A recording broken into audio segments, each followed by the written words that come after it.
places you're telling me that I'm too.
förklara. Har vi i alla fall försökt ge dig en chans. Du vill ha någon som tar hand om dig, men du låter inte mig. Våra spöken, ingen enkel grej, men jag har i alla fall försökt ge dig en chans. Stora känslor väller ur när du säger att du vill testa. Stora känslor fångar i mig när du säger att du vill ge mig en chans. Jag gör vad som helst för att hitta balans. Sen baby, bara en chans. Det tror mig, jag ska visa dig allt om min for life. För många nätter på att lösa sånt som aldrig borde varit problem. Denna gången vill jag göra om. Vi blir bättre och bättre nu. Alla omkring mig kallar mig lucky one, för jag har någonting med dig, med någonting med dig. Alla omkring mig kallar mig lucky one, för jag har någonting med dig. Känslor fångar i mig när du säger att du vill.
Feels like the first time. Throw away all my pride. Don't wanna say I love you first, but holding it in just might make me burst. Love in the open, daydreaming, hoping, melting in our make-believe new worlds. Whispering winds bring the remembrance that you're my girl. No shame, no games. I wanna fall in love, fall in love. I'll be a savage, I'll be your baddest. Or do you like sweet caramel honey dipped? I'm yours till the beat flips. Don't let it slip. Give up my power. Yes, afraid to lose each other. Counting the hours till I see you again. Could you be life, lover, and best friend? Waiting for text back. Wondering where you at. Or who could you be with? No, I'm not possessive, but you're mine. Okay.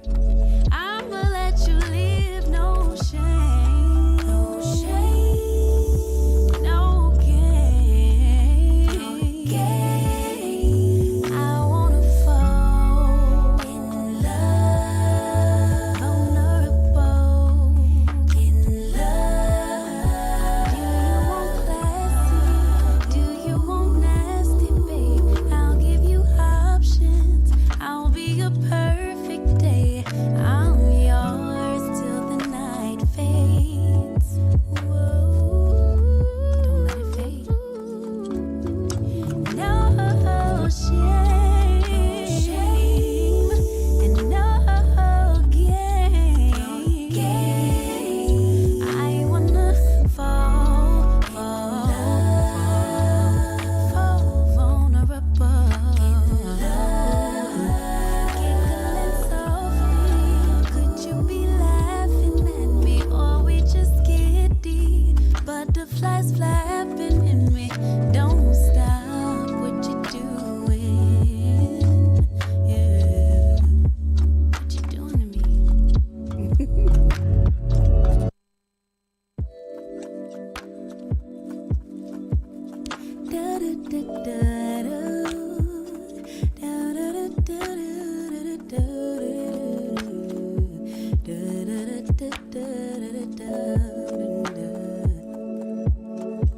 Feels like the first time.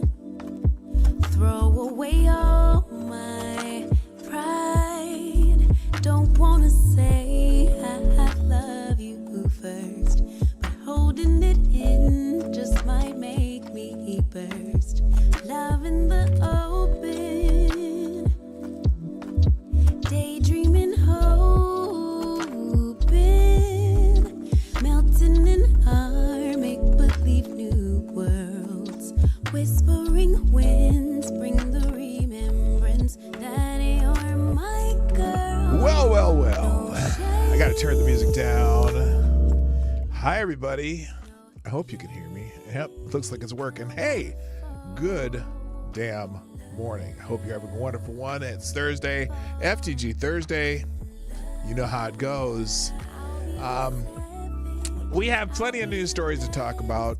I'm going to get caught up a little bit on stuff I've missed over the last couple of days because of the interviews, one that was an interview and one wasn't an interview, however that goes. But anyway, I hope you're ready. Shall we do that thing? This music's kind of sexy, isn't it? I was listening to the lyrics to this, and it was like, wow. Anyway, it's time for the intro. Johnny, turn this off and play the intro now. Ladies and gentlemen, coming to you live from the Lucky Dog studio in a hidden location somewhere in the upper Midwest of the United States of America, it's a brother making his own way but with all the wrong opinions. Welcome to the Morning Night Live with your host, the one and only Dawg Knight. Yes, that would be me. Stop the music. Good morning, everybody. Welcome to the Morning Night Live. I'm your host, Marty, also known as Dawg Knight on the internet. And welcome back to the Dawg Knight Channel on this FTG Thursday. Yes, it is FTG Thursday, the 26th of January, 2023. And I was, as I came in and was looking through stories and stuff, I noticed this one going, oh, that's how they do it. This is how they do it. Yep. We always talk about, we don't always talk about, I hear about how all these people go to Washington and become our representatives in the House and the Senate. And then some of them go there with already had a lot of money. Some already maybe got there and suddenly have a lot of money, and there's the way they do it. And so we got a good example of that today. It'll fit right in with the FTG as I scratch my head. I do have my cup of reparations coffee in the Grandpa Established 2022. Baby girl is almost a year old. Like in 7 weeks, baby girl's going to be a year old already. That's wild to me. And in fact, I don't know if I said this already, but she also took her first steps. She's like walking, holding daddy's hand right now, but she's done a couple on her own, but not too many. But it's whoa. It's already been a year. So I'm excited about that. Anyway, I'm going to go ahead and get into it today because I got a lot and I'm a little bit late just because, sometimes I am. Oh, I didn't reset. Here, let me reset this too. There is no Streamlabs Superstar sponsor of the day yet. Before anyone does it, I got to reset the label. There we go. Okay, now that's better. Okay. But while you're here, I just want to remind you that you are the ones who sponsor the show. You can do it by hitting the like button at least once during the show on either platform. Do it on both. Hell, do it on Rumble, do it on YouTube. And then also, if you could share the stream, like right now, share it, put it on somewhere on your own social media. Some of you have already done it. Some of you haven't. I would appreciate that. We're going to try. So in 2 weeks from tomorrow, we're going to celebrate our 1,000 episodes.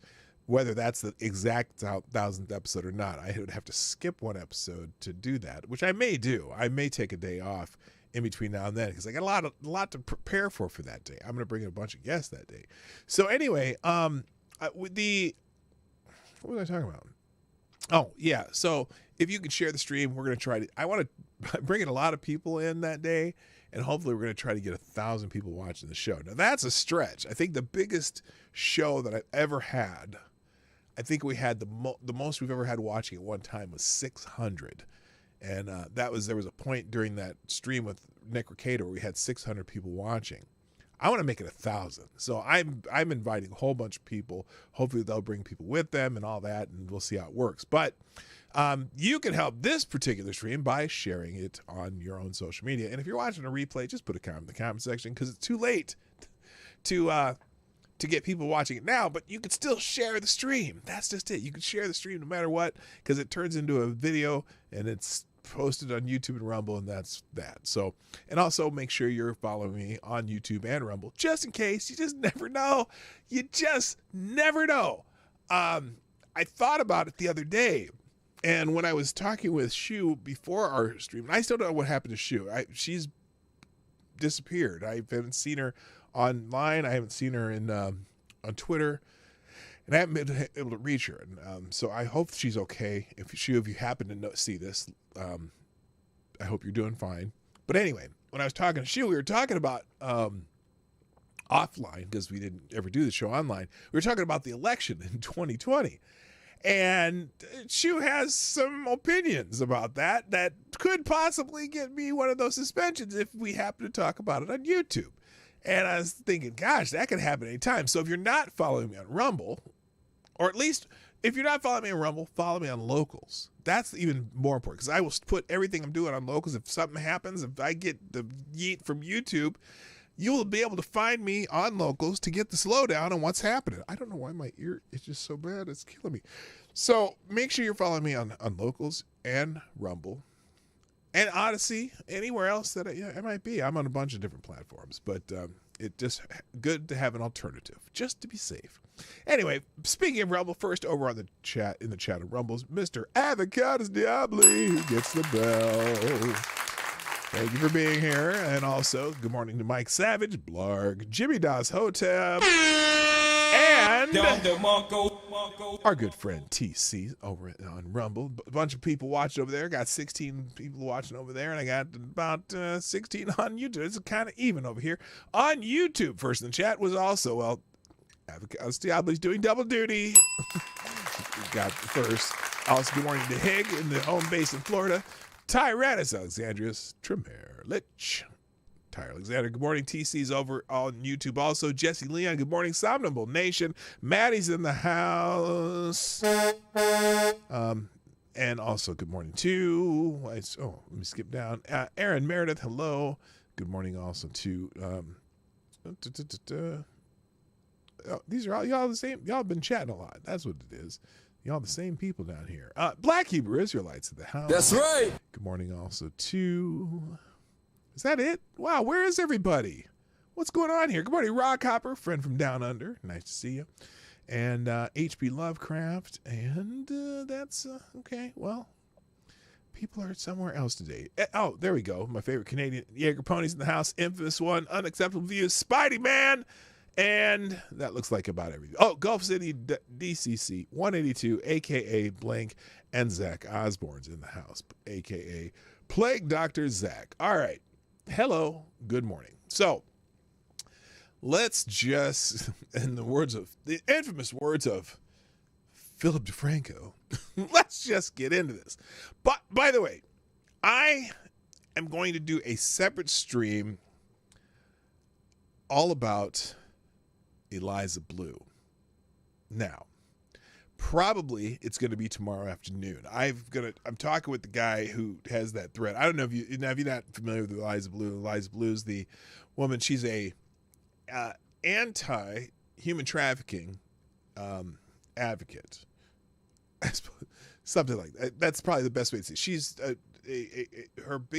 she has a big platform as being anti-human trafficking. She's, in theory, she's done some great work. I know that she raises a lot of awareness to that particular cause on Twitter. And if you have been paying attention, she has a little issue because she claims to have been trafficked when she was young, and the other stories unraveling. There's a lot of people talking about it. Well, my goal is Friday afternoon. I want to have Manuel, whichever you prefer, DeFango, the gentleman who has kind of caused this whole thing to blow up. Now, if you're familiar with the quartering, if you're familiar with Brittany Venti, those are people who have been temporarily suspended from Twitter for tweeting some things about Eliza Blue. Eliza Blue is kind of crazy. That is fun, as long as you don't take her out in public. Yeah. So please do it on Rumble. She seems to strike happy and knucking futs. Yeah, well, that's what I'm determined. I don't think it'll get me in trouble on YouTube. And if it does, that's what I have Rumble for, and I'm gonna keep plugging along. They won't kick me off Rumble, but I'm gonna dedicate a separate stream to that. And what it might do more likely is to get me in trouble with Twitter, not so much YouTube or Rumble, because I know that she has no power over me on YouTube. But she has a friend at Twitter or somebody at Twitter. She's got her fingers into the Twitter trust and safety council or something, because she's getting a lot of people either suspended, temporarily suspended, whatever on Twitter. So, but also that's a very, very long and arduous subject right now. And I want to go through it in great detail with the man who knows the most, and that would be Defango. Did I say that right? Manuel Defango? Is it Defango? I can't remember. Defango. So anyway, I'm going to try to get him on Friday afternoon. Also, in theory, I'm going to try to get a whole bunch of people on that are interested in that topic, and maybe just make it a place where people can talk and debate, because there's a lot of people. There's a few people. There's a few people that are arduously defending this woman. And I am fairly neutral on the idea that if she is, look, I know that she raises a lot of awareness on human trafficking. I think that's commendable. But now it's becoming a question of what she actually does other than talk about it a lot. I know she gets, because she's brought so much awareness to it over the last 3 years, 4 years, on Twitter, she's built up a name of being this, person who does that stuff, who does, who fights it. And apparently, in theory, has the halfway, not a halfway house or whatever, and does some nonprofit. But now, as I look back on, and I've always defended her, and I've always promoted her as someone who does this kind of stuff. But now it's almost as though so much is untrue, and so much of her past, the way she got into it is untrue, that it's really starting to detract from her message. And her message is good, but is it a giant grift? And that's what we'll get into. So what I'll do is let people talk and make their case. And if there's people who want to make the case on her behalf, they're invited. If there's people who want to make their case to say that she's just one of the greatest, most elaborate grifters on the planet, I'll let them do it. And we'll just kind of let people talk. Kind of like how they do on Twitter Spaces, but we're going to do it live on my channel.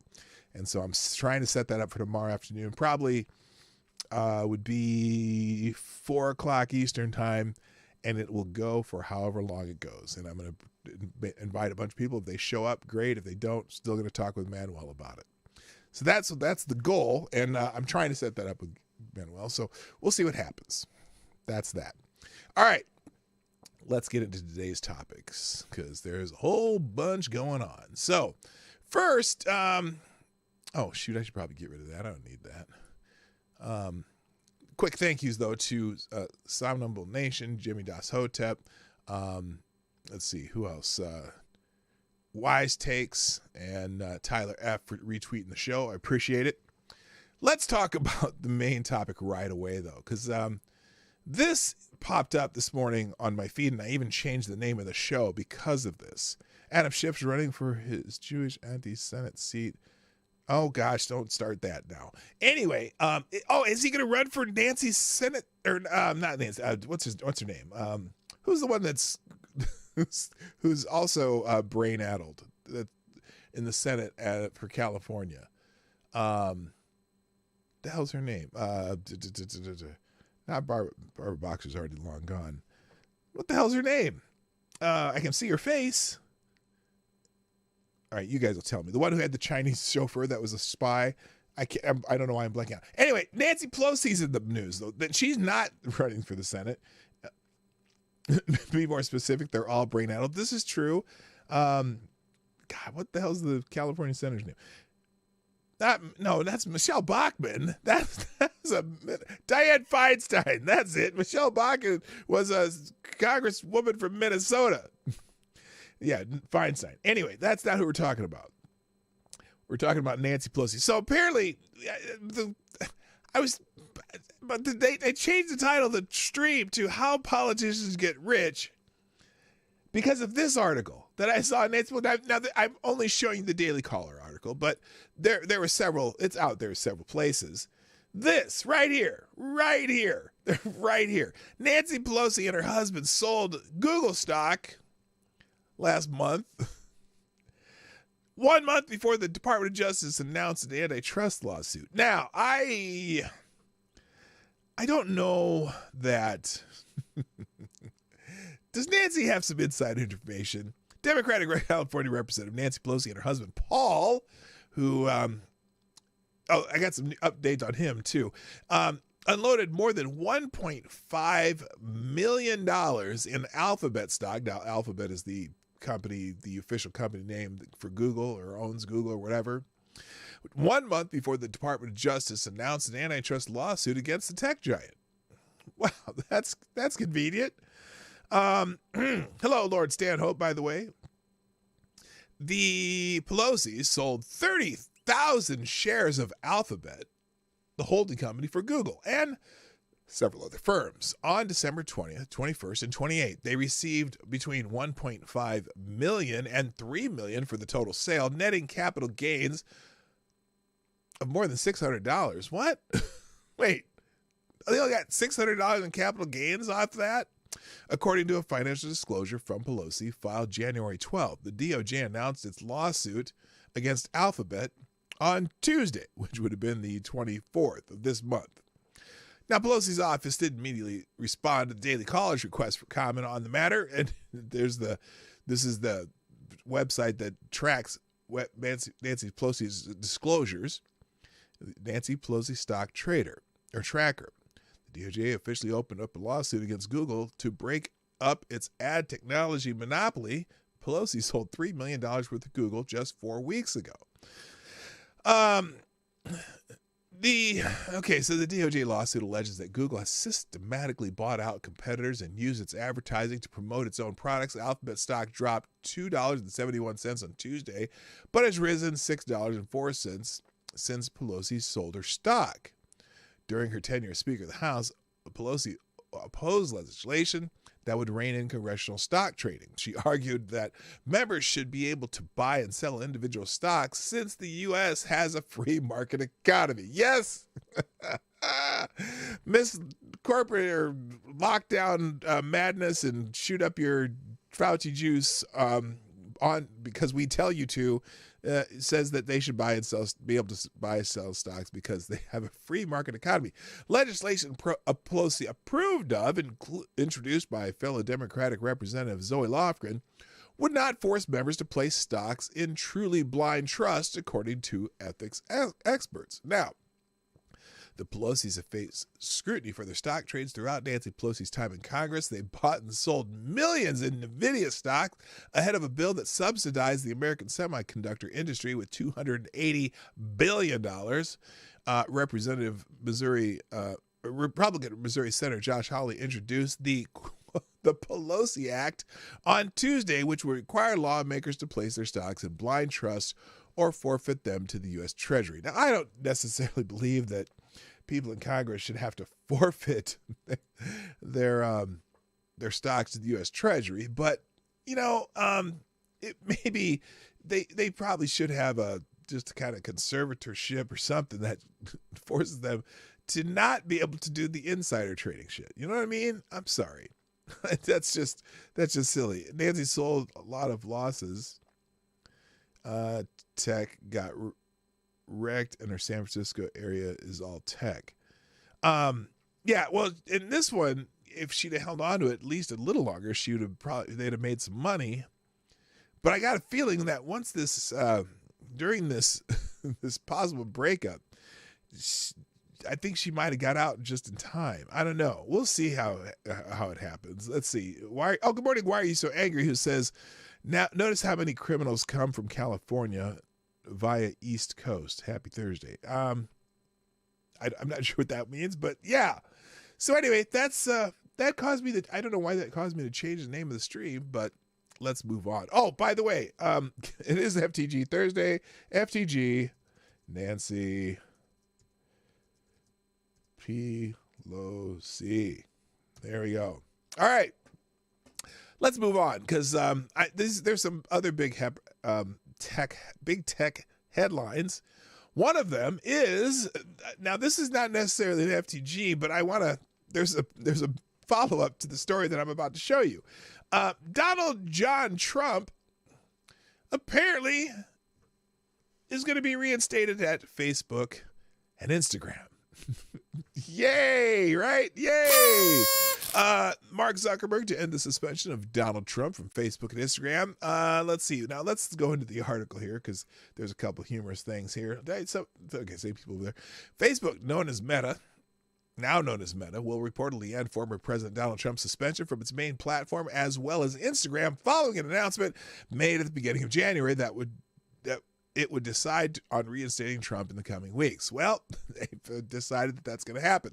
The reported rollback on the former president's suspension comes 2 years after the major platforms, Twitter, Instagram, Facebook, and YouTube, etc., booted him in response to the January 6th riot on Capitol Hill. Nick Clegg, the company's president of global affairs, announced that the former president will be able to resume usage on those platforms in the coming weeks, along with new guardrails in place to deter repeated offenses. Now, the funny thing about this, they didn't formally say that the president broke any rules at Facebook. They just basically saw that riots there in Washington and decided that everyone's going to dump him from their platforms. Now, this is not the interesting part of the story. The interesting part of this story is the reaction to the fact that Donald Trump is going to be reinstated at Facebook. Now, one of them, those reactions, came from the ACLU. Now, you know, and I know, that the ACLU in recent years has been, well, let's just say, haven't necessarily been on mission as far as I'm concerned. I think they've been a pretty crappy organization. They haven't really, especially supposedly the American Civil Liberties Union, they're supposed to be all about free speech and the Bill of Rights and all that. But there's couple sections of the Bill of Rights they don't really like, and they don't really defend on a consistent basis. And that's one of them when they kind of didn't care when Donald Trump got banned from those platforms. But even though, look, they're private companies. That's the argument you're about to hear over and over. But anyway, so the ACLU actually surprised us this time. There's the ACLU's reaction to Donald John Trump being reinstated at Meta. This is the right call. Like it or not, President Trump is one of the country's leading political figures, and the public has strong interest in hearing his speech. Now, that's the reaction to the New York Times reporting breaking news. Donald Trump's Facebook and Instagram access will be reinstated in the coming weeks, ending the 2-year ban. Now, I have a question. I have questions, and I'm sure maybe you have the same question. Well, I forgot to definitely beat me to it. Who the hell hacked ACLU's Twitter, and who's getting fired? That's what I'm wondering. That's what I'm wondering too. Who is going to get fired at the ACLU? I'm not even giving an FTG to the ACLU, Hig, because I guess really that is probably the right answer for once. It's been a long time since the ACLU has given the right answer. But who's getting fired at the ACLU for tweeting this tweet? Now, the reactions to the ACLU, on the other hand, is trending on Twitter today. It's a big trending topic on Twitter. The ACLU is trending, and because people are not happy about this reaction. So we're going to scroll down slowly to make sure that I don't get any, large phallus units shown on my screen. I doubt if I will on this one. But anyway, so right off the bat, someone named Stephanie Weiss, who's ecosexuality, clinical sexuality, sustainability stars, whatever. She has a lot of thousands of followers, 16,000 followers, who comes out right away and says, yeah, F them for their past offenses. I concur. Hig, I concur. Okay, so she says the this stupid theme. Well, privately held media companies are not obligated to print or air violent, fascist rhetoric. Fascist? What fascist rhetoric? Except for what Joe Biden does. Anyway, this is not constitutionally protected free speech. He can go outside and rant on the street freely, but Meta nor Twitter cannot be compelled to broadcast it. Well, hey, here's the other thing. Miss Iris Weiss or Vice or however you say, Edelweiss. I don't know how you say your name. And they are also private companies that just made the choice to reinstate Donald Trump. So piss off, okay? But there are a lot of people down here complaining. Oh, there's my friend Marsupial Gamer. I love how people with the replies are like, they're private companies. They can do what they like. Yes, they can do what they like reinstating President Trump. And there's nothing you can do about it but cope. Now, and then she tweeted again because she's really, really, really, really, really mad.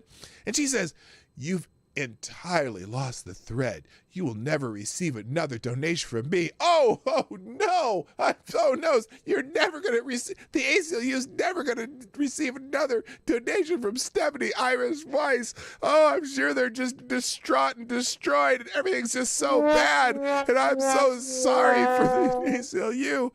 I'm sure they'll do it without, oh, that's a good answer. LOL, I'm sure they'll do fine without your $5 donation annually. Kim Masters, you are really testing my commitment to remaining a donor. Really? So you were only a donor because they propped up the civil liberties of people you like and not those you don't like? Because still, look, again, you're saying it's a private company. Does the private company Meta, aka Facebook, Instagram, etc., WhatsApp, and all that, do they have the right to platform whoever they want? I'm just saying. And she says, I'm going to mute my replies so knock yourselves out. There are other venues for him to speak. Surprised by your saying this. Blah, blah, blah, blah, blah. Speak for yourself. I have zero interest in hearing his speech. They're a private company. If they want to platform his speech, they can. You love to say they're a private company. But no, now when a private company says something you don't like, oh, I need none of you, blah, blah, blah, blah, blah. So anyway, like I said, so that's just a reaction. But so they were trending. A lot of people bitching, though. A lot of people bitching. So let's see. ACLU is this is a good one. The ACLU has strayed so far from its purpose for so long that then when they dip their toes into defending their namesake, they get quote tweeted and replied into oblivion, embarrassing how little the modern left understands civil liberties. Okay, well there you go. Now this is a whole different one. This is someone else talking about something else they did. This is the transgender identified biological male creeping around the San Diego YMCA. He also successfully sued Crunch to gain access to women's facilities with the help of the ACLU. This is not a woman. This will never be a woman. So this is the one. I think there was the one where this girl was giving a speech somewhere complaining because the YMCA, she was in the YMCA taking a shower and this full-on man was in the locker room and she was very upset and got him kicked out, and that was the guy. Anyway, but back to this thing about Donald Trump. Even Sebastian Gorka says, wow, someone at the ACLU will be fired for this tweet. Oh, hell yes, they will be fired for this tweet. But yeah, lots of people bitching about that. Andrew Wortman, who's just a total left-wing Democrat activist, he, him, gay as fuck, Dems are pro-U.S., whatever. No, ACLU, it isn't. Okay, saying it's the right call. Facebook is a private company with its own terms of service guidelines, which Donald Trump unequivocally violated when he used his account to incite a deadly terrorist attack on the Capitol. What? When did he do that? When the hell did he do that? Dennis Rodman really fell off since CME. Oh my God, that's funny. Look, first of all, he didn't use his Facebook to incite anything. They had a rally, and some people rioted that weren't there at the rally because they started rioting before the rally was even over. Hello, Rusty Shack. How you doing? Smash your... Oh, God. Don't even say that. Don't even say that. Wait, let's go look at Hightower. Yeah, this is this is the dude. That's or the whatever. That's the whatever that did the thing and it was in the gym and now they're suing another gym and whatever. Apparently, he's been like this for 5 years. That is okay. I'm no more comments on that. I'm just not going to say anything. So anyway, didn't the ACLU just say it was a good decision because now people know what he is saying, or did they even mention the First Amendment in their tweet? No, they didn't mention it. All they said. Here's their exact quote. Let's see. I'll put it back on the screen here. Here's their exact quote. This because breaking news down. This is New York Times says breaking news. Donald Trump's Facebook and Instagram access will be reinstated in the coming month, ending a 2-year ban. Meta said the ACLU's verbatim quote is, "This is the right call. Like it or not, President Trump is one of the country's leading political figures, and the public has a strong interest in hearing his speech." They didn't make a First Amendment argument at all. And who knows if Donald Trump's even going to go back on Facebook or Instagram. You know, he has his Truth Social. He does that. Although there are rumors that he might actually start tweeting again on Twitter, which, because look, if he's running for president, he should be on all the platforms, including his own. So anyway, all right, let me go back to notifications here real quick. There's a couple new ones. Let me make sure I'm not missing anything. Thank you, Scribe. I didn't see you in the chat, but Dawg Thrapple. Welcome to there. And also, good morning. CNN sucks, the most redundant name on the internet. So there you go. Nice to see you. All right, let's move on beyond the ACLU. You may have heard the news. This is new. And let me just take a sip before I need to calm my nerves for this one. So y'all heard that Biden is sending 31 M1 Abrams tanks to Ukraine, and Russia calls the move a blatant provocation. Now, apparently the German ambassador, some German representative said something about how we're at war.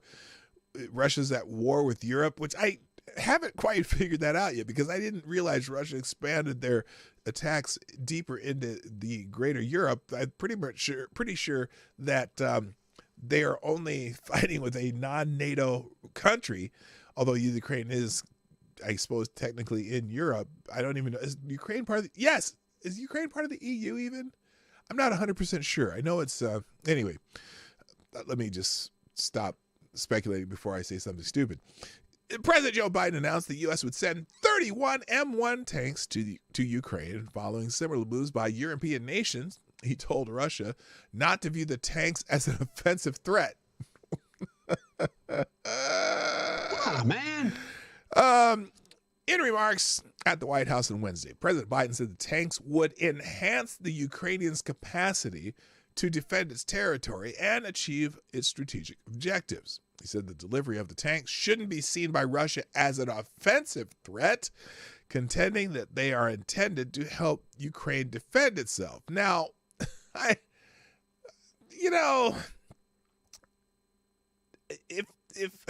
okay, let's do something in the chat here. Let's do a poll. I'm going to start a poll. Here,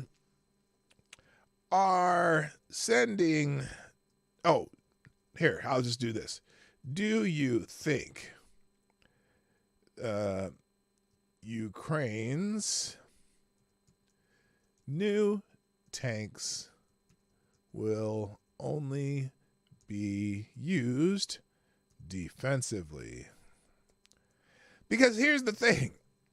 There you go. There's you can ask the question. Now, think about this before you answer. Think carefully before you answer. Because let's say they take these new tanks that they're receiving from the several countries that sent them. I think Germany, France, and the United States are all sending them tanks. And they use the tanks to attack, say, the Crimea area or the Donbass region, which Russia has currently taken over. Would that be considered an offensive maneuver? if they use tanks to attack those areas, because those are areas that they want back. I don't know how you could say that's defensive. I don't know. So anyway, you can just say, yes, by defensively, you mean to assault Moscow, then yes. Well, yeah, that's just it. I mean, I don't get that statement by Joe Biden. Anyway, the Abrams tanks are the most capable tanks in the world. They're also extremely complex to operate and maintain, he said, adding later, delivering these tanks to the field is going to take time, and time that we'll use to make sure the Ukrainians are fully prepared to integrate the Abrams tanks into their defenses. Well, that's a problem, because here's the thing. Well, that won't work because Russia already views any help for Ukraine as a threat, which it is. It's like, unless they like we're out and out buying them, but we're just giving them to them. Anyway, if the United States decides to supply tanks, it will be impossible to justify such step using arguments about defensive weapons. Russian ambassador to the United States, Anatoly Antonov, said on Telegram Wednesday, this would be another blatant provocation against the Russian Federation. No one should have illusions about who is the real aggressor in the current conflict, he claimed. Now, it's hard to tell. A countdown to defense being refined. Yes, I agree. And don't you know Lord Stanhope, don't you know the best defense is a good offense? Well, I suppose. And good morning, Blue-Eyed Scream. Doesn't matter. Russia can spin it as aggression regardless. Exactly. I mean, well, I don't know how you... Look, tanks are weapons that are made to drive forward. That's where I'm at. And I mean, does it really matter if they think of them as offensive or defense? If you're giving them weapons to prolong a war, why do we want to prolong this? I don't get it. Anyway, let's see. Biden delivers remarks on continued whatever. On Tuesday, Germany told Poland it won't block them from sending German-made Leopard tanks to Ukraine. Oh, so Germany's kind of sending them indirectly because the Polish are sending them tanks. Now this is German Chancellor Olaf Scholz announced his decision to give Ukraine Leopard 2 tanks. This decision follows thank you, CNN Sucks. I'll read that in a second. This decision follows our well-known line of supporting Ukraine to the best of our ability. We are acting in a closely coordinated manner internationally, said the Chancellor of Berlin. The goal is to quickly assemble 2 tank battalions with Leopard 2 tanks for Ukraine. As a first step, Germany will provide a company with 14 Leopard 2 A6 tanks from Bundeswehr stocks. Other European partners will also hand over Leopard 2 tanks. The training of the Ukrainian units is to begin quickly in Germany. In addition to training, the package will also include logistics, ammunition, and system maintenance. Germany will issue the appropriate transfer permits to partner countries that want to quickly deliver Leopard 2 tanks from their stocks to Ukraine. And then other European nations, especially those in NATO, could follow Germany and send their Leopard 2 tanks. Britain promised Ukraine 14 of its own Challengers. So there's everyone's sending tanks over to Ukraine. I'm just saying, let's just give Ukraine nuclear weapons and see how it works out. Yeah, I don't know. Polish put snow tires in the tanks, ruin them. Good God. Wow. So anyway, now, on that note, as we're sending tanks to Ukraine, there's kind of that's the shot. We also have a small chaser that kind of is in congruence with that thing that we're sending tanks in our own country. And that would be the fact that U.S. weapon stockpiles are, quote, uncomfortably low due to arms shipments to Ukraine. Which, is that a shocker? Anybody? To date, the U.S. military has provided a staggering amount of military hardware and munitions to Ukraine in its defense against Russian invasion, amounting to more than $27 billion with a B. This U.S. support has included over 1 million rounds of 155mm howitzer ammunition. It has included 8,500 Javelin anti-tank missiles, 32,000 anti-tank missiles of other types, 5,200 Excalibur precision 155mm howitzer rounds, and 1,600 Stinger anti-aircraft missiles, among many other weapons, systems, and munitions. An in-depth study conducted by the Center for Strategic and International Studies euphemistically described the U.S. military's own remaining stockpiles of the 155mm howitzer rounds, Javelin anti-tank missiles, and Stinger anti-aircraft missiles as a result of providing so many so quickly to Ukraine as limited. Weapon system stockpiles, now described as limited, also include M777 155mm howitzer used to launch the over 1 million 155mm projectiles provided to Ukraine, and the Army's High Mobility Artillery Rocket Systems, or HIMARS, aka HIMARS, seen below, both of which have been provided free of charge to Ukraine in large numbers. So we just been giving them all our shit, and now we're running out of shit. I'm just saying. The CSIS study explains that limited means that there would be risks in the form of degradations to military unit training, which might become more difficult due to insufficient munitions inventories. There would also be other, more strategic risks in the form of degraded, something like that, support of war plans, which might include Chinese invasion of Taiwan, a war in North Korea, or even another war of some kind in Europe. The study optimistically concludes that these low weapon inventories could spark some debate in the national security establishment about weapons levels and impact. So we're running out of, we're low on shit. We're not running out, but uncomfortably low is not a good thing. I just say it. Unless you think it's a good thing, maybe you can let me know. All right, next. Oh, and who should we blame for that? Who should we FTG for that? Well, you know what? We'll just say Biden and the establishment uniparty government that we have that keeps sending shit to Ukraine. Thank you, by the way, CNN Sucks, for sponsoring the show. Greatly appreciated. Dropping a deuce in the tip jar. First tip of the day. Who says Trump should put... whoa, Jimmy Dawg. Hang on. Okay, I missed that because the shake weight lady came on, and that always just is distracting. CNN Sucks says Trump should post truth 24 hours before Twitter. Oh, so truths, when someone says truths on Truth Social, they call them truths. You tweet, you don't tweet, you truth. You throw a truth out there. And so Trump should, that would be very effective, I think. I think that'd be very good. Post the truth like today, and then tomorrow, the next day, post it. Well, here's the problem with that. What's funny is Trump's little truths, his posts on Truth Social, they're usually on Twitter within 24 hours anyway, because everyone posts them like a screenshot. So it's kind of weird. It's almost like he doesn't have to be on Twitter because we hear what he says anyway. Anything that's even remotely controversial, it ends up on Twitter anyway. But thank you very much again. This is CNN Sucks for sponsoring the show.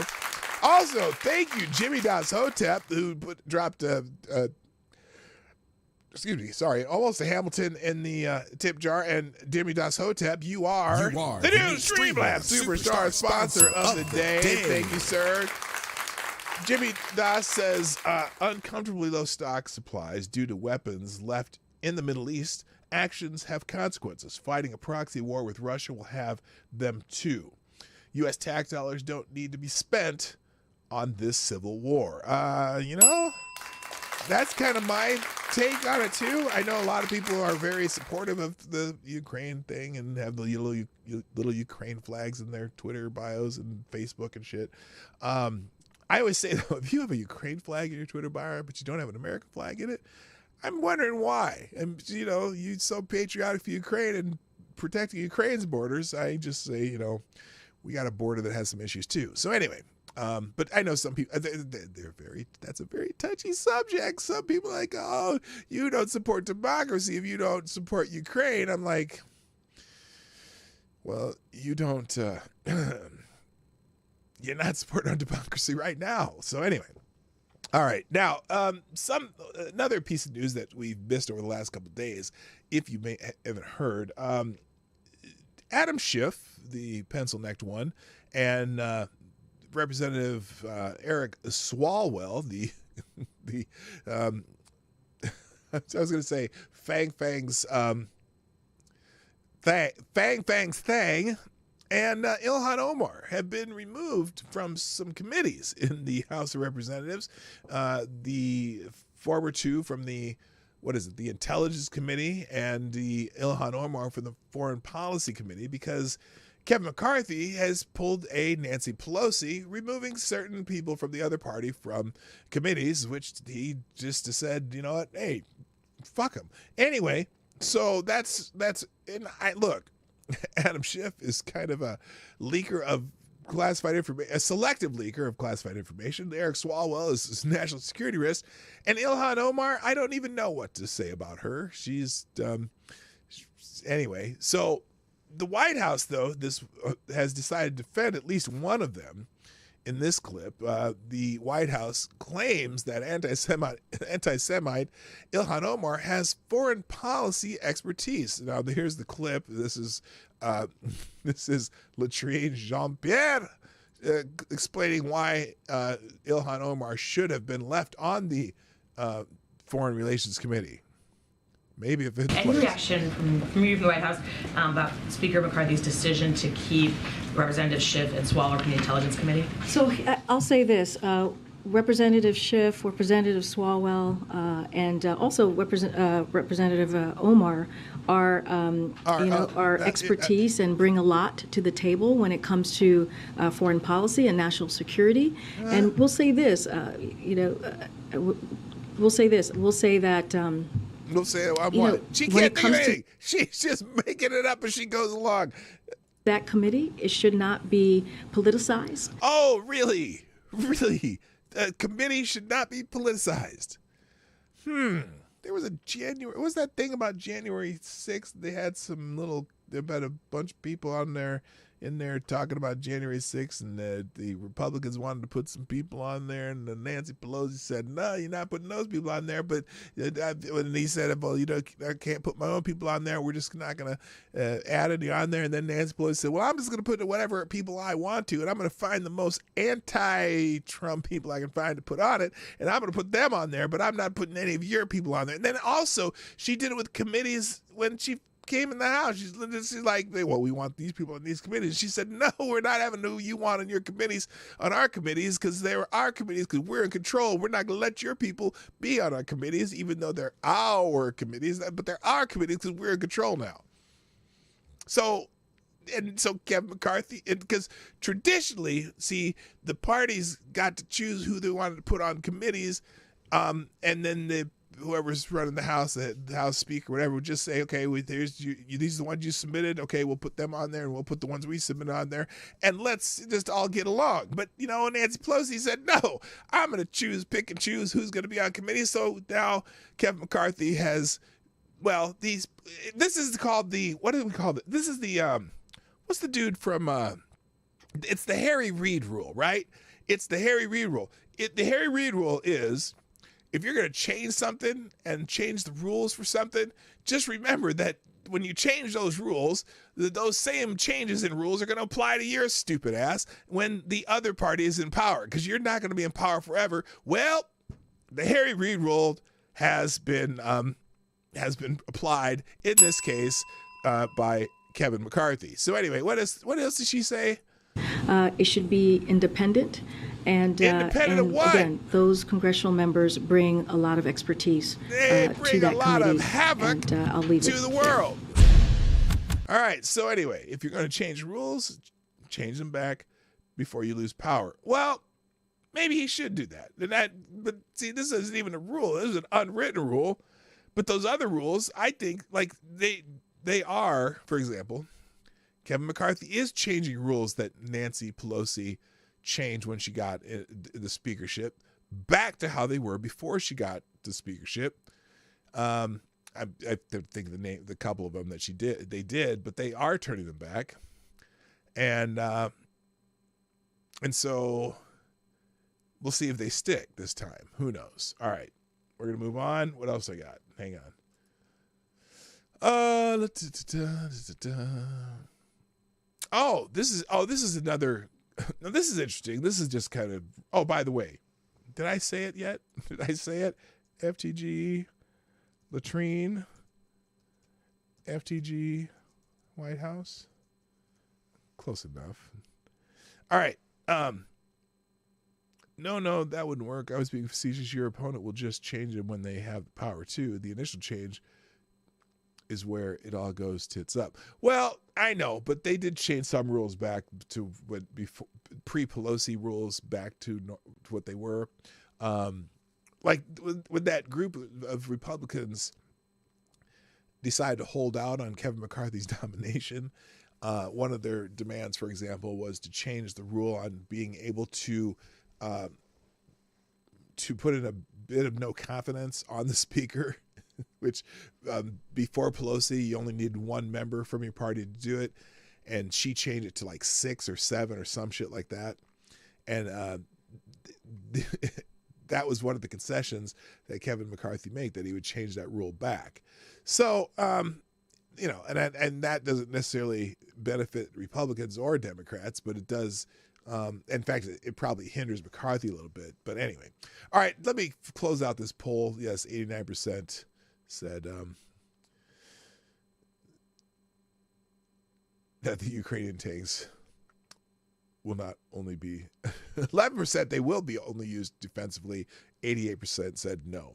All right, now this is just a news item that that while we're sending money to the Ukrainians and, you know, depleting weapons cache over here, whatever, in Panama, apparently the U.S. is monitoring an Iranian bid to establish a military presence there. Wow. Now, how many of you are old enough to remember when the United States controlled Panama? That was the United States, particularly the Panama Canal. The United States was the country that ran it, made sure that it had free flow from one end to the other, crossing the little strip in Central America. And then for whatever reason, they gave up control to Panama. And I think hasn't been too hurtful. I mean, it's still running. But now the U.S. is monitoring an Iranian bid to establish a military presence in Panama. Now, this would have never happened when the United States was running the Panama Canal. Anyway, the State Department said on Tuesday that it's monitoring Iran's attempts to have a military presence in the Western Hemisphere, putting the Biden administration in an increasingly difficult position as it balances anti-regime protests and Iranian military escalation and collapsing diplomacy over a revamped nuclear deal. The State Department spokesman told the Washington Free Beacon that is tracking a recent announcement by the commander of Iran's Navy indicating that warships will establish a presence in the Panama Canal as soon as next month. Already 2 Iranian warships, including one equipped with anti-ship cruise missiles, torpedoes, and naval cannons, were granted permission to dock in Brazil earlier this week, according to documents published by the Brazilian Navy. We are aware of these claims by Iran's Navy. The State Department spokesman told the Free Beacon, "We continue to monitor Iran's attempt to have a military presence in the Western Hemisphere. Officials would not preview any potential action the Biden administration may take in response or answer questions about how it views Iran's growing military presence in Latin America." Now, you know what? I'm gonna read that sentence and I'm gonna answer the so-called question. Good morning to the one who over on Rumble. I said over twice. I don't know why. Okay, he said, "We continue to monitor Iran's attempts to have a military presence in the Western Hemisphere. The official would not preview any potential action the Biden administration may take in response." Here it is. They ain't gonna do shit. Maybe they will. Maybe they won't. I don't know. I don't think we need Iran's military presence in the U.S. in the Panama Canal. I don't know why they want to be there. And Iran is supposed to challenge President Joe Biden since he entered office. Yada yada yada. So anyway, this is not a good thing. There's more details, but I don't need to read anymore. So there you go. Iran is joining the Panama Canal. Now, I have a couple. I'm going to skip through this, although I'll tell you what it is, and you can check it out yourself. Did y'all know that this is an education story? Apparently, maths, for those of you who speak English a little bit differently than I do, maths is too white and too cis heteropatriarchal, says a Vanderbilt professor. A Vanderbilt math professor criticized the subject for being too white and too cis heteropatriarchal in a lecture he presented at a major mathematician conference earlier this month. Luis Leva, an assistant professor of mathematics at Vanderbilt Peabody College of Education and Human Development in Nashville, Tennessee, at the joint mathematics meeting on January 4th, delivered a lecture titled Undergraduate Mathematics Education as a White Cis Heteropatriarchal Space and Opportunities for Structural Disruption to Advance Queer and Color Justice. Whoa! That is a mouthful. Holy smokes. According to the summit's website, the lecture consisted of sharing findings from Leva's research on the educational experiences of 39 undergraduate queer and trans students of color.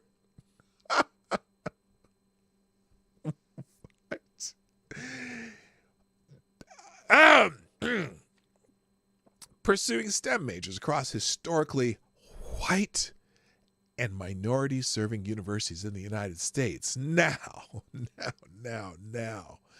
That, you beat me to it, AD. And every Asian student said, are we chopped liver? White, sitter. This is even hard for me to say because this is one of those words that you don't see that often.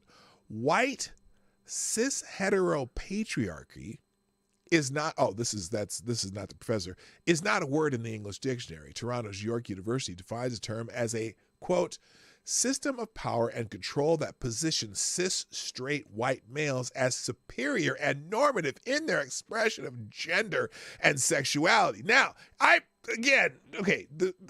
they forgetting all the Asian students that are in math majors and tech and STEM and all that shit? It's like, what the hell are you talking about? But when he went on the intersectionality scale, right? When he said, I don't even know which one's the professor here. This is my friend Olivia Rondo, by the way, who wrote this for Post Millennial. Okay, wait. Wait a minute. Research on educational experiences of 39 undergraduate queer and trans students of color. So they had to be queer and trans students of color. How pursuing STEM majors across historically white minorities? Oh my God. Professor argues that so I'm going to go over here too, because Jonathan Turley's talking about this. These critiques are a part of a larger movement alleging that everything from math to meritocracy is racist. Everything is racist. That's the point here, right? Everything is racist. That's racist!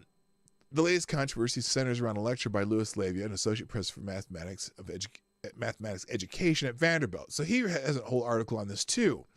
We recently discussed a professor who declared that astrophysics is racist due to its focus on individualism and exceptionalism. These critiques are part of a larger movement alleging that everything from math to meritocracy is racist. The latest controversy centers around a lecture by Louis Leva, associate professor of math education at Vanderbilt University, entitled, now this is the title. This is the longest title. What the hell? Undergraduate mathematics education as a white cis heteropatriarchal space and opportunities for structural disruption to advance queer color of justice.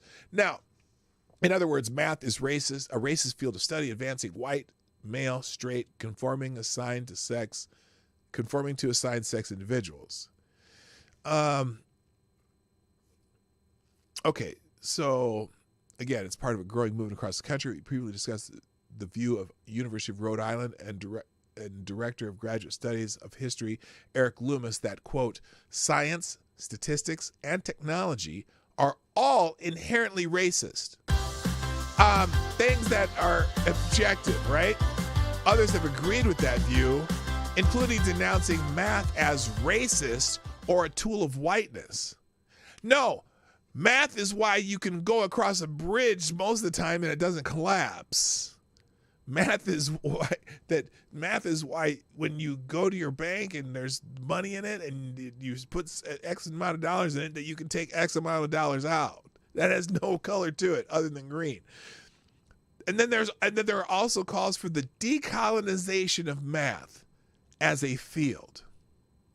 Now, Leva doesn't address meritocracy, which has been denounced by others. The controversy over meritocracy recently enveloped Virginia high schools after various schools admitted to withholding national merit scholars. Some parents alleged that they were told the withholding of awards was to support efforts toward greater equity in schools. When you ever hear the word equity, class, run. Rod Line's in the house. Holy moly. Nice to see you, Rod Line. Thank you for sponsoring the show. Dropping a small bullet in the tip jar. Rod Line says, hetero, 1 + 2 = 3. Queer, 1 + 2 = fabulous. Thank you, Rod Line, for sponsoring the show. Appreciate it. Various teachers and professors have objected that meritocracy is a tool of white supremacy. For example, Allison Collins, the vice president of the San Francisco Board of Education, declared meritocracy to be racist! Even in the selection of students at advanced or gifted program. Well, but when they say racist against you, because a lot of the Asian students who do really well, they don't like them. They're people of color. Unless you're talking about this. Anyway, as we previously discussed, this has been a building campaign in academia as educators and others denounce selection based on academic performance through testing. Most cities have such gifted programs or institutions, though we have discussed calls for elimination of all gifted and talented programs in cities like New York. So anyway, what's this professor's name again? Let me find the professor's name. It's over here. It is, where did it go? There it is. It's up here somewhere. It's someone named Louis Leva. Louis Leva. We'll just do this and FTG Louis Leva. Go fuck yourself, dude. Anyway, all right, moving on. So, all right. Let's see. Let's get into some other sort of more newsy things. There's a judge that's not happy with the Biden administration, or excuse me, the Department of Homeland Security. Judge orders Biden Department of Homeland Security to release files on agents who allegedly helped censor election misinformation. What? Hello, Devin. I see you there. A Louisiana judge ordered the Department of Homeland Security, DHS, to release files that could reveal 5 agents' alleged involvement in the government's effort to suppress social media content deemed to contain misinformation about elections, court documents show. This is over that case in Missouri and Louisiana against the United States. Missouri Attorney General Andrew Bailey and Louisiana Attorney General Jeff Landry moved to release testimony from Cybersecurity and Infrastructure Security Agency, which is CISA, employees Chad Josiah, Robert Shaw, Alex Zahir, John Stafford, and Pierce Lowry, after learning of their participation in the Biden administration's counter quote, disinformation, end quote, efforts. Court documents dated January 19th show. The judge's motion Wednesday could shed light on a switchboarding tactic employed during the 2020 election, according to the order. The lawsuit alleges that the defendants, which include the named individuals as well as President Joe Biden and top officials from a variety of A variety of federal agencies colluded and or coerced social media companies to suppress disfavored speakers, viewpoints, and content on social media platforms by labeling the content disinformation or misinformation or malinformation. So basically, this lawsuit, probably combined with the Twitter files that have been coming out, where it was shown that little government types, little government employees, alphabet agency people had their fingers dipping into social media, trying to get the social media company to shut people's speech down, probably in an illegal manner. Oh, did I say probably? Very likely in an illegal manner. So anyway, good. So the judge says, hey, we want those records and we need to make those files public. Good. All right. Next. This is, remember I told you the other day that we were talking about some guy had one of those thin blue line flags, that police, basically the flags are in honor of fallen policemen. Now, it certainly stretches the line on U.S. flag code, but still, because the people wanted to take down because they thought they were racist, when in reality, that thin blue line flag is about fallen officers, right? You're honoring fallen officers. So anyway, in Los Angeles and suburban Philadelphia, apparently those cities are taking a stand. Today's Blacklist story illustrates most starkly the intolerant and insane culture that is now taking over many Democratic Party-controlled regions of the United States. Government officials in both Los Angeles and the town of Springfield, a suburb of Philadelphia, have banned the use of the American flag with the thin blue line that for years has been used to symbolize support of the police and those who have fallen in duty. In both cases, the banning occurred because some leftists made unsubstantiated accusations that the line really represents white supremacy. You're fucking a white male! And thus is racist. That's racist! No evidence, of course, was ever presented to prove those allegations, but who cares about evidence in this day and age? All that matters is that the accusation is made, and all must immediately kowtow to it, even if it destroys the First Amendment and the lives of many innocent people. Now, for the specifics. In Los Angeles, the chief of the LA Police Department on January 13th, 2023, banned the use of the flag after receiving one complaint. The thin blue line flag has been banned from the Los Angeles Police Department lobbies, along with all other public areas on police property, following a complaint from one person who thought it signified support for extremist ideologies such as those espoused by the Proud Boys, according to the chief. Oh no, the Proud Boys! Oh no! LAPD Chief Michael Moore, no relation, sent an email to the department personnel on Friday making the announcement to remove the flags, blaming extremist groups who have hijacked the use of the thin blue line. Oh, when he says hijack the use, well, you know where his mind comes from. Good morning, Renee Mann and Brent Hayes, by the way. Moore was desperate to protect the sensitive feelings of that one person, even though no evidence at all was presented to prove the allegations, and the police unions and its nearly 10,000 members were utterly opposed to the decision. Quote, "It is difficult to express the level of utter disgust and disappointment with Chief Moore's politically pandering directive to remove thin blue line flags and memorials for fallen officers from all public areas within our police station," the union representative wrote. Once again, there's no evidence at all that the thin blue line flags were anything but flags in honor of the police. By falsely slandering it as a symbol of white supremacy, the left is telling us that it now aims to ban from public square anything they oppose, rather than banning will now be a tactic, always. Next, we have the suburban town of Springfield, located just west of Philadelphia. Some individuals made the accusation that the flag was a symbol of white supremacy, once again without any evidence. After more than a year of debate, the issue was finally put to a vote on January 11th, 2023, and the internally outraged won.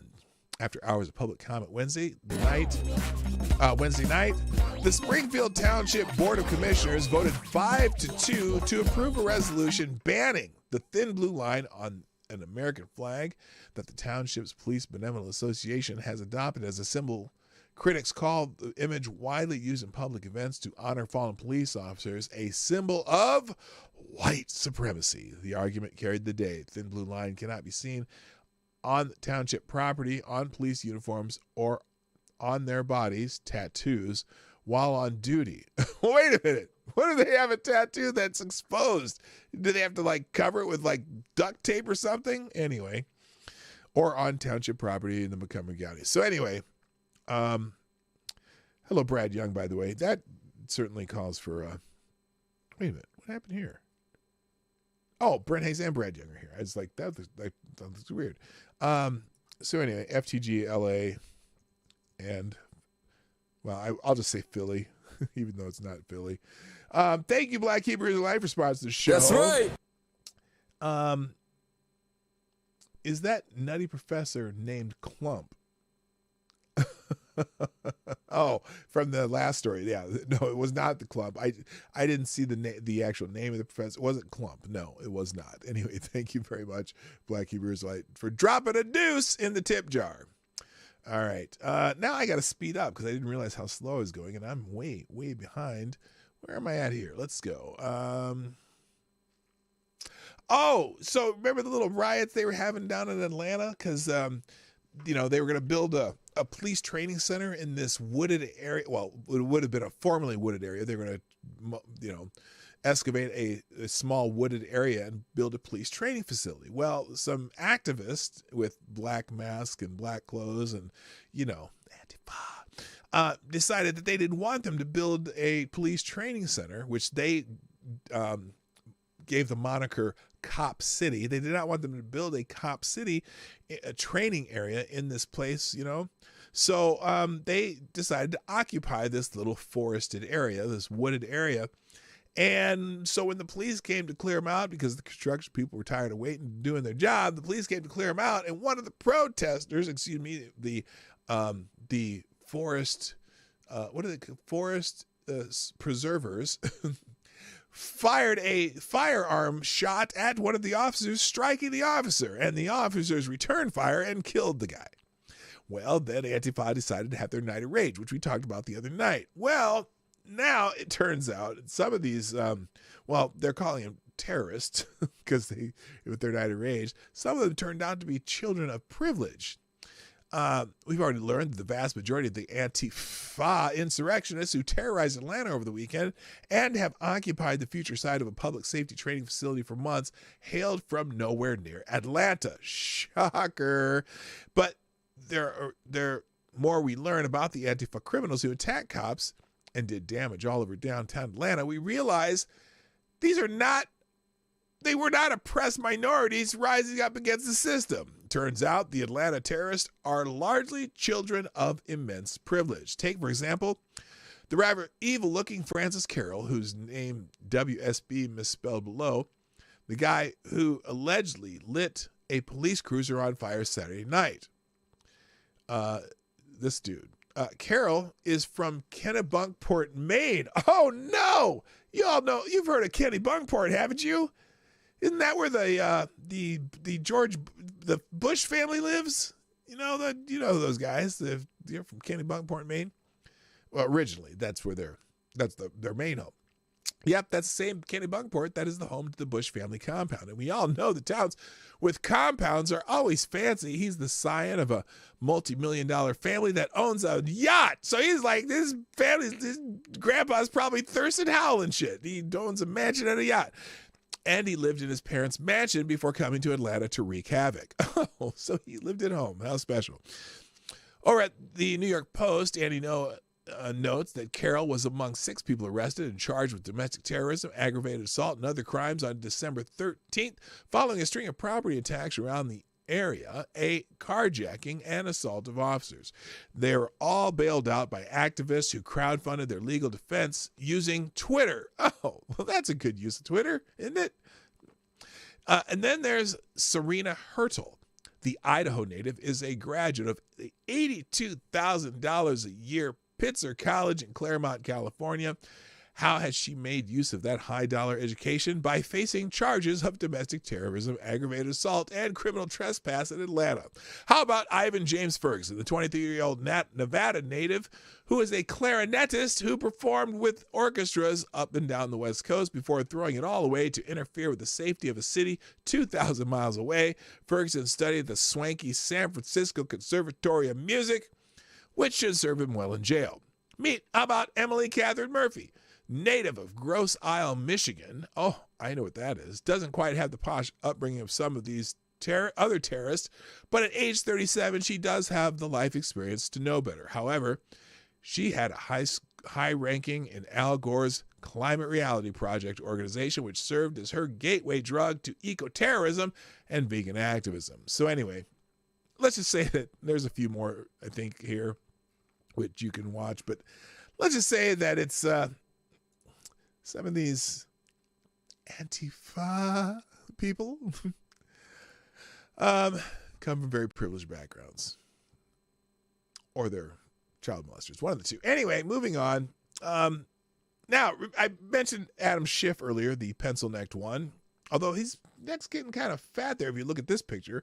Anyway, apparently the former CIA director, which one which? Oh, Mike Pompeo, accused Adam Schiff of leaking classified information. Well, doesn't everybody do that these days? Hell, Mike Pence,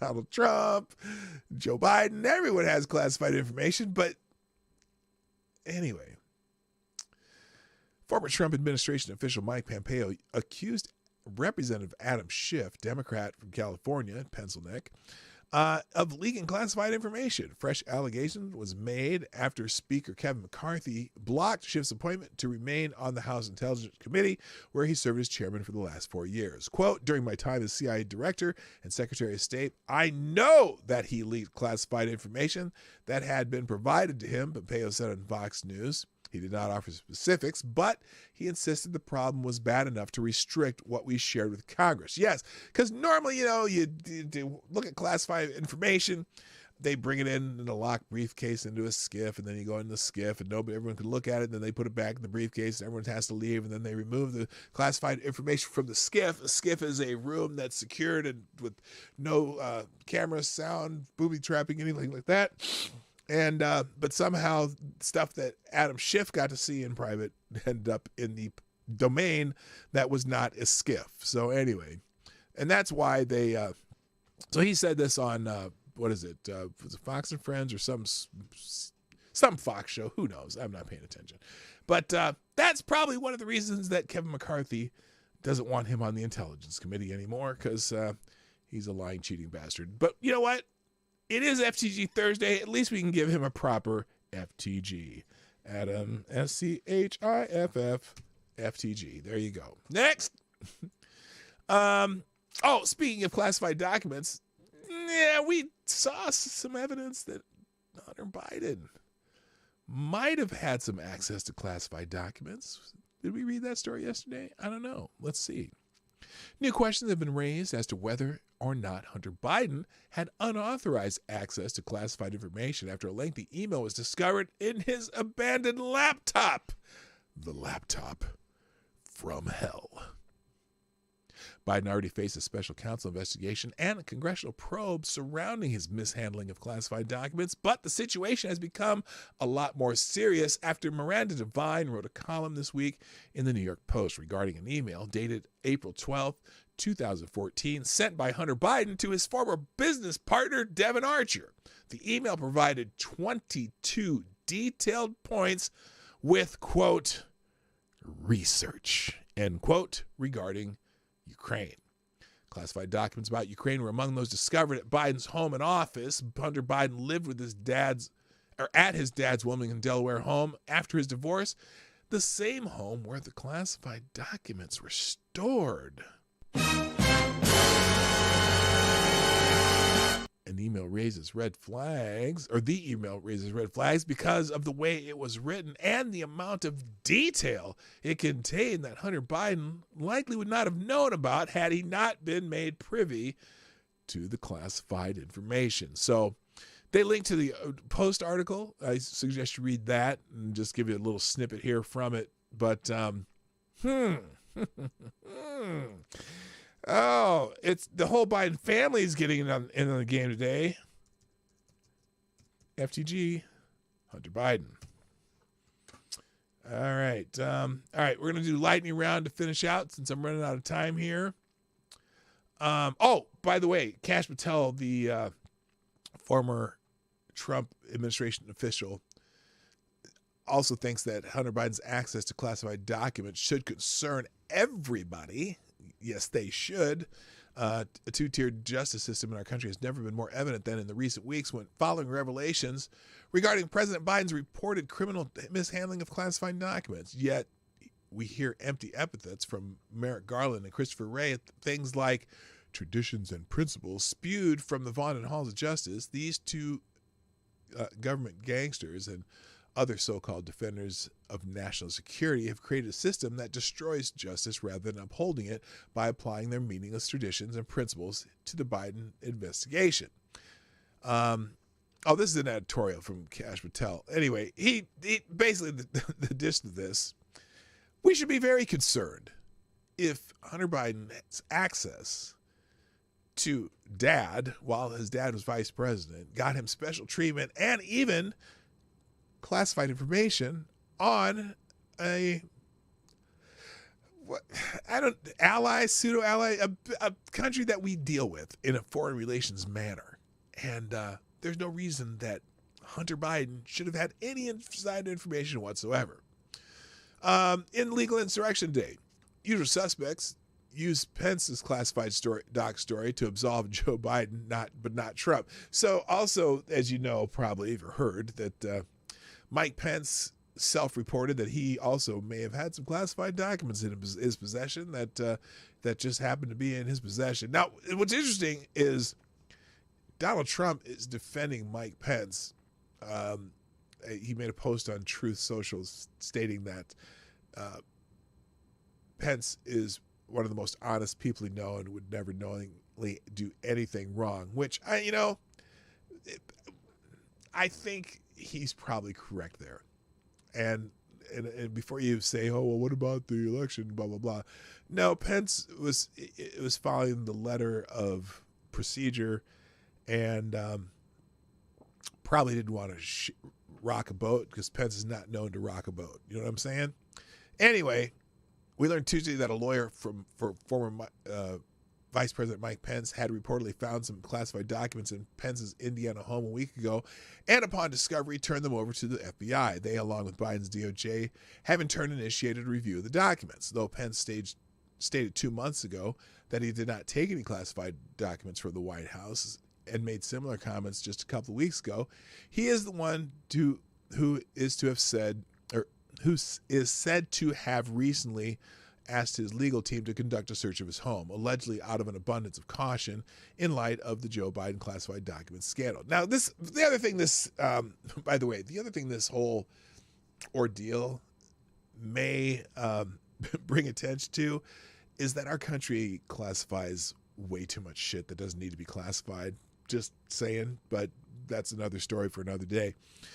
Anyway, naturally, some of the same media figures who went quiet after the news broke Saturday about even more classified documents being found at Joe Biden's home jumped on the news about the Pence documents as a way to absolve Biden, but not former President Donald Trump. MSNBC, of course, led the way with Chris Hayes. Here's Chris Hayes.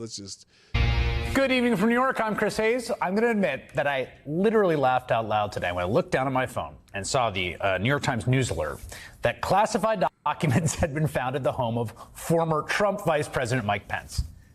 Honestly, it's starting to feel like a running bit at this point. It is. He's true. According to a true. letter sent to the National Archives from Pence lawyer Greg Jacob, a, quote, small number of classified documents were inadvertently brought to Pence's home after he left the White House and were discovered after a voluntary search by outside counsel. Those documents have now been returned to the National Archives. Of course, those circumstances highlighted in that letter sound remarkably similar to the situation with President Joe Biden, who also says his team accidentally brought classified documents from his time as vice president.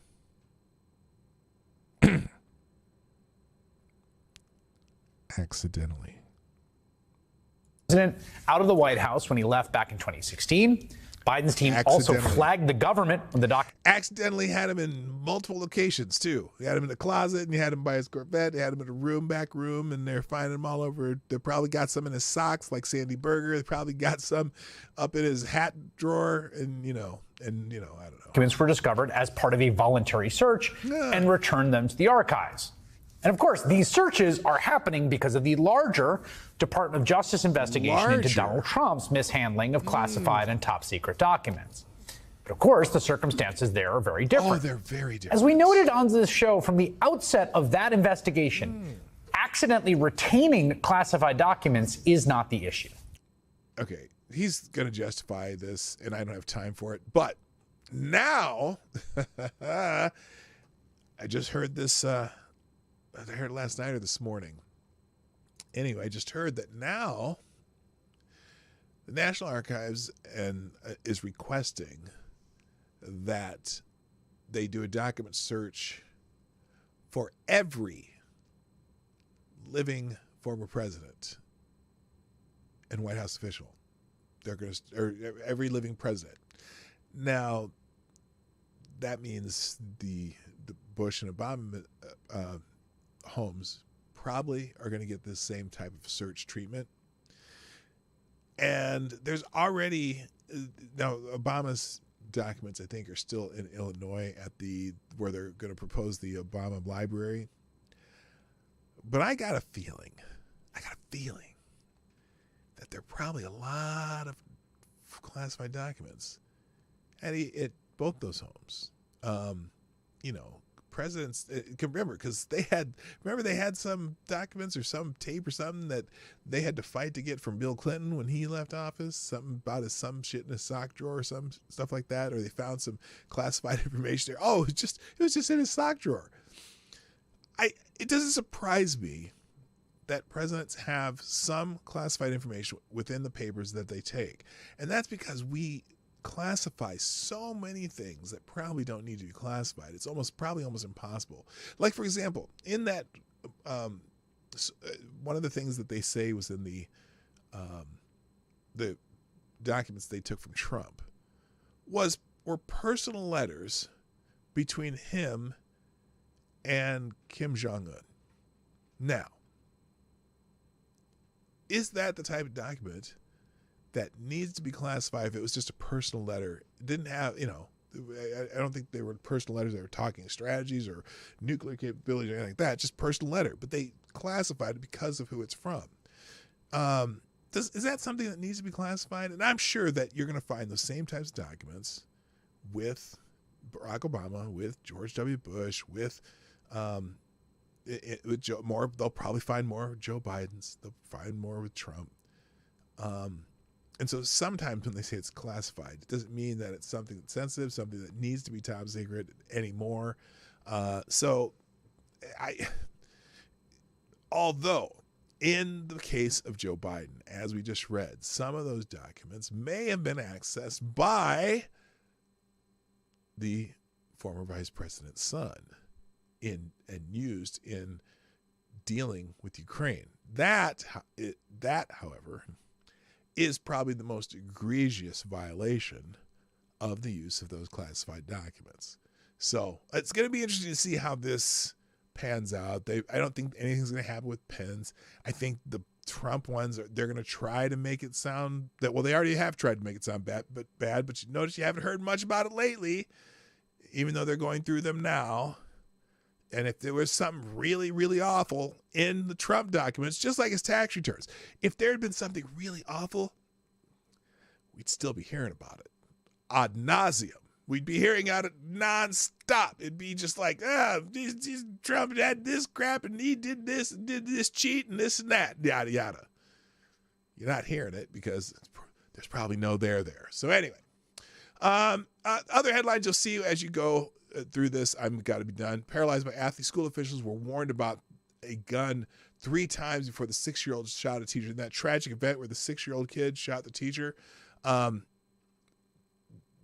the administrators were warned multiple times, and still that little tragedy happened. If you want to read about that. And the Pelosi attack, the court has ordered the attack footage, the body cam footage, to be released.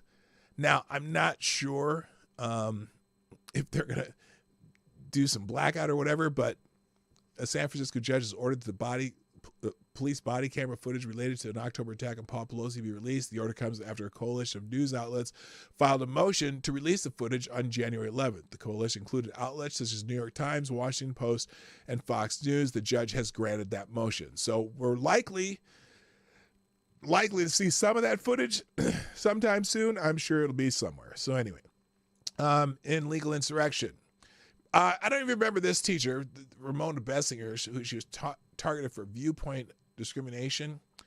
Well, there's been records obtained that by legal insurrection that reveal when Bessinger was involuntarily transferred to Classical High in late August 2022 after her middle school whistleblowing retaliation. An influential teacher already was organizing against her based on Bessinger's viewpoints.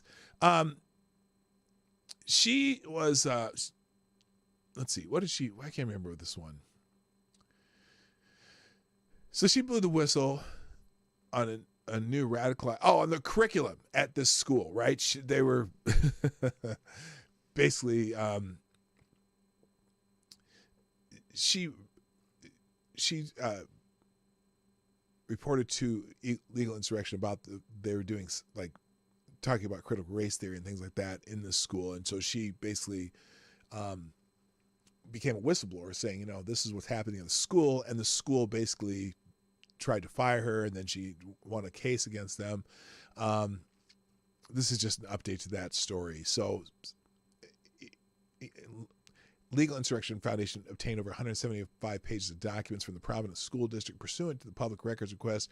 Most of the records are unsurprising in the handful of days leading up to being relieved of her teacher duties and in the midst of a student protest. Several community activists and a professor at Clark University, as well as a small number of parents of trans students, complained that Bessinger's publicly expressed viewpoints warranted her removal from her position at Classical High.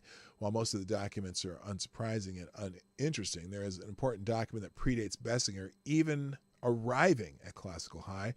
On August 3rd, 2022, an English teacher at Classical High started organizing in anticipation of Bessinger's arrival. Quote, "Hello, classical parents. I'm an English teacher at our school. I just heard that Ramona Bessinger, an alt-right mouthpiece for barely coded racist, homophobic, and transphobic filth, will be teaching 9th and 12th graders at our school this fall. Blank, his classmates could end up in her classroom. It brings up a lot of negative feelings." So they were already after her hide before she even got there. And then she ended up getting removed from that school. So lawsuits are going to be fire, I've got to tell you. University of Texas Austin has caved to push social justice at the school. University of Texas at Austin increased its commitment to implementing social justice policies following demands from students, activists in 2016, according to a new National Association of Scholars report. The university has since implemented diversity, equity, and inclusion in its courses and hold DEI-based trainings and workshops. We were looking to see how the university had advanced some of its earlier plans, Chance Layton, NAS Director of Communications, told the Daily Caller. So just how students basically forced University of Texas at Austin to do some woke shit. Georgia professor explains how woke policies create profession not worthy of this effort. So this is I believe, a geology professor who also is in the in one of those racist, white, heteropatriarchal fields of study. And so he basically explains why it's stupid in this article. And then, former teacher union president in Virginia arrested for embezzlement. That's a cute story. And then I added a couple stories at the end here. I'm going to skip this one. There's a bill in Arkansas. This is actually probably a good idea. That would change the term child pornography in Arkansas's code to changing that wording to child sexual abuse material. A bill that, and I'll just finish with this one. A bill that advanced through the Arkansas Senate Committee Wednesday would change the words child pornography in Arkansas code to child sexual abuse material. State Representative Charlene Fite sponsored the bill on the House side and presented it to the Senate Committee. She said the term child pornography does not adequately describe the severity of the crimes. Using child sexual abuse material would put the emphasis on the crime committed against the child, Fite said. A child cannot consent. Fite said the terminology difference can have an impact when it comes to sentencing. When we convict people who do this, we want the emphasis to be on the child, not the term pornography, Fite said. I'm hoping this will make prosecution of those who commit these heinous crimes easier. Fite said she got the idea from a meeting with Morgan Nick Foundation CEO Colleen Nick. Nick is an advocate for families of missing children and those who have been victims of a crime, and she said in a statement that it is the right move for Arkansas. So it seems like a semantic thing, but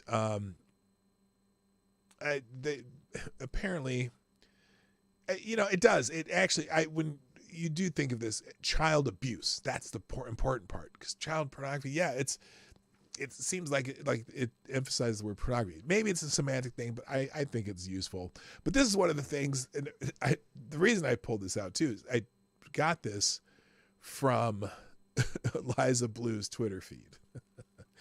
So, and this is the kind of stories that she promotes constantly on her Twitter feed, just various rules and things that are happening around the country regarding sex trafficking and abuse of children and abuse of, whoever in this case. So when I decide to have my stream on Eliza Blue, I have to acknowledge that she does bring awareness to her subject. And unfortunately, her long, I'm going to say, fame-chasing persona is kind of coming back to bite her. And rather than spend her efforts trying to get people removed from social media, I said from the very beginning, when I first saw this thread by Manuel DeFango,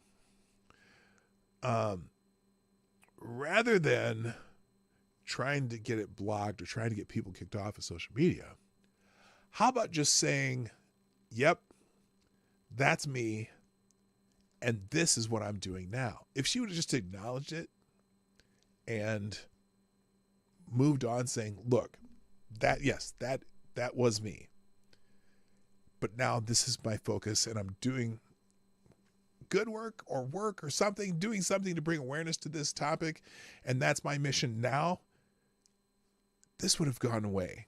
But now the Streisand effect has me planning on doing an entire stream about it. So on that note, ladies and gentlemen, I got to go. Hello, Zombie Teddy. I see you. Good to see you.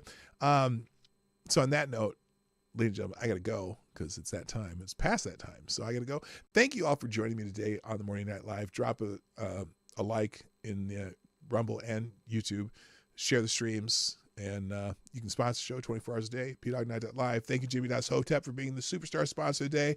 Also, thank you, Rod Line, Black Hebrew Israelite, and CNN Sucks, the most redundant name on the internet, for sponsoring the show. I will be back here on my normal time tomorrow, 10 o'clock Eastern, 9 o'clock Central, like I do every Monday through Friday. And we'll have special times for special streams, which will be announced via Locals and Twitter. So if you're not following me on Twitter and or Locals, you may or may not know about it until you get the notification. They'll be like, oh, damn, he's streaming. I didn't even know that. So I will announce when I have those new streams coming up, probably again tomorrow afternoon, likely at 4 o'clock Eastern, but we'll see. I'll make an announcement on Twitter and Locals on that one. So that's it. Got to go. My name is P. Dawg Knight, and I'm out of here. Bye-bye. Have a great day. Hey, this is P. Dawg Knight, and thank you for watching today on the P. Dawg Knight Channel. If you have an observation or remark you'd like to make about this video or my channel, I absolutely welcome you to write it in the comment section down below. I really look forward to hearing from you. And before you go, if you like what you saw but you're not already subscribed, please make sure you hit the subscribe button and definitely click that bell that pops up afterwards so you'll be notified when I post new videos or when we go live. I broadcast my live show, The Morning Night Live, Monday through Friday at 10 o'clock Eastern, 9 o'clock Central. A special thank you to all the supporters of this channel who share our videos on social media and who make donations through Streamlabs, YouTube, Venmo, and Cash App, which are all linked in the description down below. Thanks again, and until next time, I'm P. Dawg Knight, and I'm out of here.